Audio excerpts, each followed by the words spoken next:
विदित है कि ये 18 मार्च को एक कस्बा निवाई में कोटक महिंद्रा बैंक के पास लगभग 11:45 बजे एक व्यवसायी थे जो अपने बैंक के काम से आए थे। अज्ञात व्यक्तियों ने उनके साथ फायरिंग करके और गोलीबारी करके उनके सीने में गोली लगी, दो फायरिंग हुए और 30 लाख रुपए लूट करके भाग गए। ये घटना निश्चित रूप से स्टेट गवर्नमेंट के लिए, पुलिस मुख्यालय के लिए और हमारे जिले के लिए बेहद चुनौतीपूर्ण थी। और इस वारदात में किसी तरह का कोई क्लू, जैसे किसी ने देखा हो या कोई उसका हुलिया हो, इस तरह का कुछ भी नहीं आया था। बैंक में कोई सीसीटीवी फुटेज भी नहीं थे बैंक के बाहर।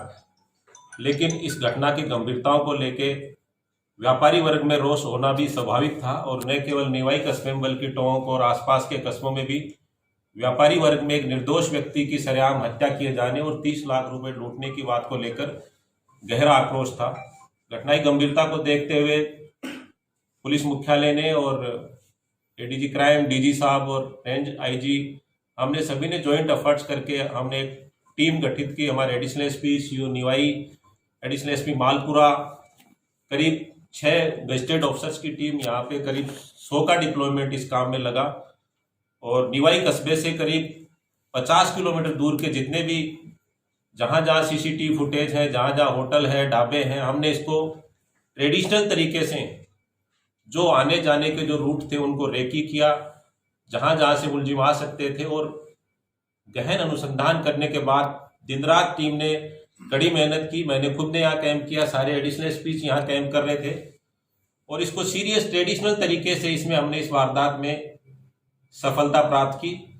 और अब हमने इसमें चारों मुलजिम जो थे वो हमने इसमें गिरफ्तार कर लिए हैं।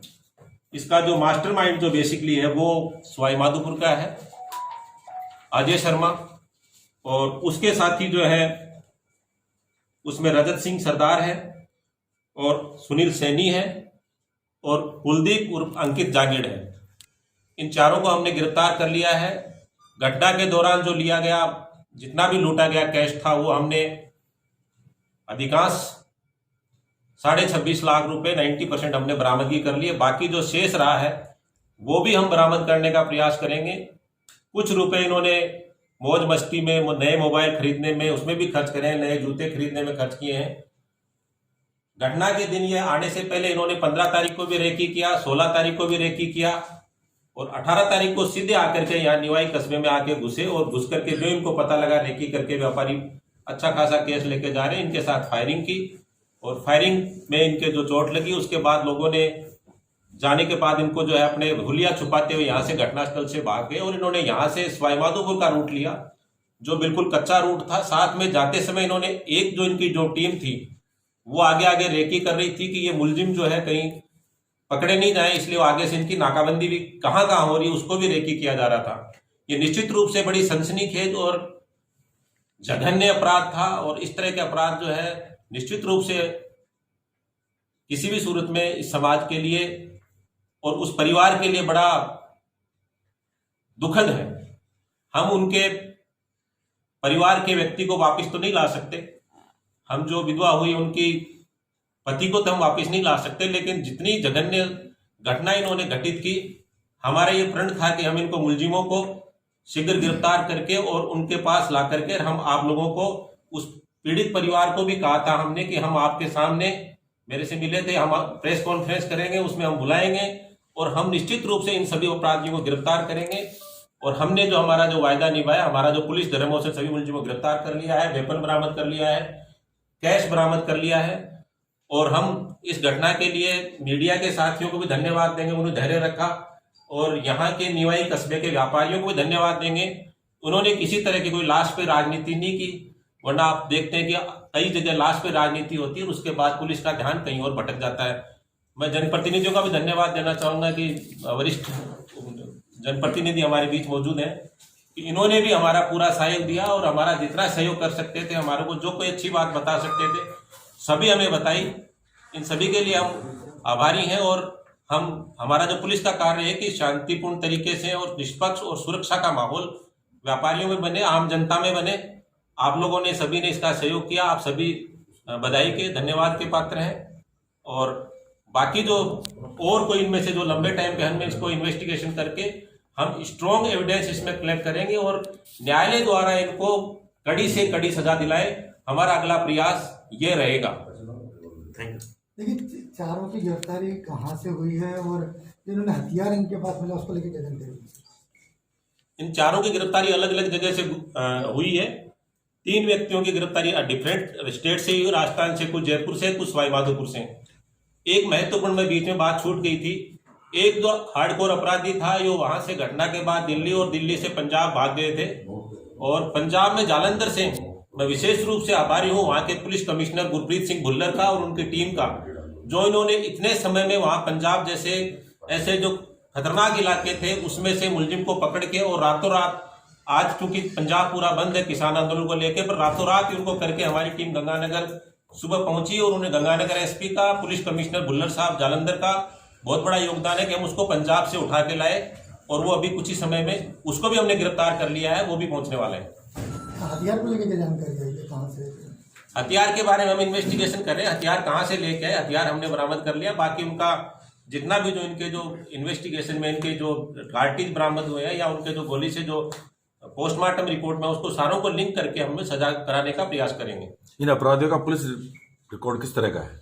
अपराधियों का पुलिस रिकॉर्ड हम अभी इसका तहकीकात कर रहे हैं, किस तरह का पुलिस रिकॉर्ड है, हम वो भी उसको पुलिस रिकॉर्ड को भी हम इसमें शामिल करेंगे। हाल फिलहाल हम इसको लंबा इन्वेस्टिगेट करके, और भी इन्होंने एक इंपॉर्टेंट बात आपको बताना मैं भूल गया कि इन्होंने अपने मोबाइल की चैटिंग में इन्होंने आपके जयपुर सांगानेर की वारदातें करने का, ICICI बैंक जो आपका सवाई माधोपुर का, कई बैंकों की रैकी कर रखी थी।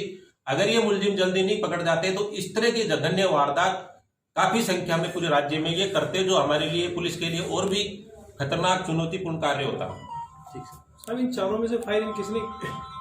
चारों में से जो मैंने बताया, इनका जो गैंग लीडर जो है वो अजय शर्मा, जो इनका जो मास्टरमाइंड है, गैंग जो ऑपरेट करने वाला वो है, फायरिंग करने वाला मेन अभियुक्त अजय शर्मा है।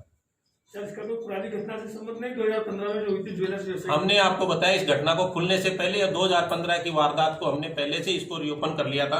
हम कोशिश करेंगे कि जितनी भी पुरानी वारदातें वो न केवल अपने निवाई टोंक की बल्कि राज्य की भी कोई इस तरह की एमओ की वारदातें वो सब खुले। राजस्थान पुलिस का ये इसके लिए कटिबद्ध है। सर, जो CCTV कैमरों में 3 के फुटेज आ रहे थे मोबाइल में, तो ये चौथा भी वही था या? निश्चित रूप से मैंने बताया कि चौथा व्यक्ति वहां पे रेकी कर रहा था और 3 साथ थे, चौथा व्यक्ति इसको डिटेल दे रहा था कब निकले कब भागने। ऐसी वारदातें मैंने पहले बताया आपको, ये 15 तारीख को भी आए हैं, 16 तारीख को भी आए, बार बार इन्होंने रेकी किया है और किस बैंक में कहाँ अच्छी मात्रा में कैश मिलता है उसको इन्होंने टारगेट किया है। निवाई लोकल कोई अपराधी का कोई हस्तक्षेप उसमें? हम उस बारे में भी तहकीकात करेंगे, कोई स्थानीय कनेक्शन किसी तरह का हो, कोई सूचना दी हो, उस बात पे भी हम तहकीकात करेंगे और उसका पूरा खुलासा करेंगे। सर, इन्होंने केवल सत्यनारायण जी की रेकी की या बैंक की रेकी की, कौन ज्यादा? इसी बारे में डिटेल चल रहा है, बहुत सारी उसके CCTV फुटेज पे देख करके हम लंबा इसका इन्वेस्टिगेशन, लंबे टाइम तक 10-15 दिन तक ये पुलिस रिमांड पे रहेंगे। जब PC रिमांड में रहेंगे तो हम बाकी चीजों का, अन्य वारदातों का, इस घटना का पूरा खुलासा करेंगे। लेकिन हाल फिलहाल ये इस घटना में सिर्फ ये 4 आरोपी थे, चारों गिरफ्तार कर लिए गए हैं और 26.5 लाख रुपए कैश बरामद कर लिया गया है, हथियार इनसे बरामद कर लिया गया है। और क्या क्या साधन उन्होंने, कौन सी मोटरसाइकिल यूज ली, कौन सा साधन लिया, कहाँ रुके, कहाँ खाना खाया, कहाँ पानी पिया, कहाँ चाय पी, उन सब तथ्यों का हम डिटेल रूप से और इन्वेस्टिगेशन करके वो भी हम इन्वेस्टिगेशन में फाइल करेंगे। क्या सर, इस प्रकार की लूट की इन्होंने पहले भी कोई घटनाएं की है क्या? मैं पहले बता चुका आपको, हम इस चीज का रिपोर्ट लेंगे। सर, किसी होटल में पाया गया, अपने घरों से इनको गिरफ्तार किया गया? हमने इनको इनके घरों से और रहवासी ठिकानों से ही गिरफ्तार किया है। कोई अंतर्राष्ट्रीय गिरोह से ताल्लुक नहीं? अंतर्राष्ट्रीय गिरोह का तो मैं नहीं कह सकता, लेकिन हो सकता है इंटरस्टेट कोई इनका कोई क्रिमिनल लिंक हो, निश्चित रूप से हथियार बाहर से आया होगा। इस तरह की घटना हो, हमेशा हमारा प्रयास रहता है उसका, हमारी नाकाबंदी, रूट प्लान, अपराधियों की पूछताछ, ये सारे जो ट्रेडिशनल तरीके पहले भी चलते आए, आगे भी चलते